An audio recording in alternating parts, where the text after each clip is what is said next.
International Criminal Court o ng ICC. Ayan po, 37% ang ayaw. Opo, at yung 6% naman ay wala pong masabi. No comment po sila. Ayan. Naniniwala pa ba kayo sa survey? Ayun ang sinabi namin nung tinalakay namin ito.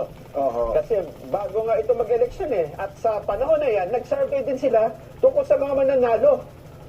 Di ba? At yung mananalo ay maliit din Di ba? Kaya sabi natin. Ang uling survey niya, number 32. Ayun nga ho. Paano kung paniniwalaan niya na, hindi, mawalang galang na sa kanila. Again, ano? Opo. Kung sa election hindi sila tumama, na kung tutuusin mo, sana ay mas malaki sana yung bahagda na maaaring tumama sila doon sapagkat maraming nagsasabi. Diba? Maaaring magtulong-tulong na sila doon Pero sa ngayon, nawala namang motivation sa tao para ipaliwanag niya yung ICC. Totoo yung acronym na ICC, sa tingin ko baka kalahati o higit sa kalahati, hindi alam pa ng ating mga kababayan. Pero alam niyo ba? Yun ang problema. Alam niyo ba, na doon sa kanilang awareness daw po ay 87% Ang alam. na mga Pilipino ang may kabatiran tungkol sa ICC. Sa survey din na yun. Sa survey niyon. Pero nung ginawa pala yung survey, may paliwanag na son.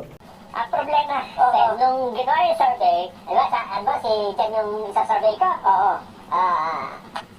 Jen, sasurvey tayo, ha? Oo. Ito'y tungkol sa ICC. Oo. Ano ba ng ICC? Ay, naglilitis sa mga lumalabag sa katarungan. Pinaparusahan yan yung mga lumalabag sa karapatan ng mga tao.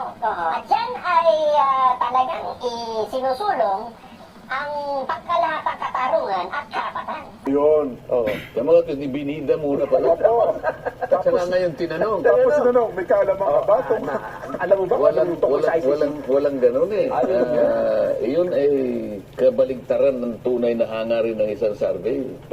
Yung isang survey, hindi ka nga magpapakita ng kahit anong Yan kahit anong bias. Opo. Pati pagmumukha mo, kinakailangan maging neutral ka Kung kinakailangan magsuot ka na lang ng simple para hindi ka mahalata, gawin mo lahat, pati pagsasalita mo, para sa ganun maiwasan mo na meron kang kinakampihan. Ganun ang dapat ang survey. Kasi kailangan magpakaingat ka kung pinaliwanag, pinaburan muna, tsaka sila nagtanong, anong klaseng survey yun? Yun. Di ba? So leading. Yes O po. di sana, nung election, ganitong ginawa nila. Bago sila nag-survey, mga kababayan, si Kong Marcoleta po, ibababa niya talaga ang kuryente. Yan sana, ganun sana. Tatanggalin yung 12% VAT. At lahat ng gamit ng 2,000 plus pababa, ay talagang ililibre niya yan. Wawasahin niya yung corruption na yan. At yung mga farmers na yan, talagang yung interest nila, talagang hindi sila iiwanan yan sapagkat sina ka. Iboboto niya ba? O si palagay ko baka number 1 ako Di ba? Ang problema, wala ata kayo sa pinagpilian Sa mga unang sabi. 32 nga. Nako. Yun ang, paano mo paniniwalaan yan? Unang-una, sa nangyari sa buhay ko, talagang kahit ano bang gawin nila, hindi na nila ako mapapaniwala. Talagang mawala ng galang sa kanila, talagang marami.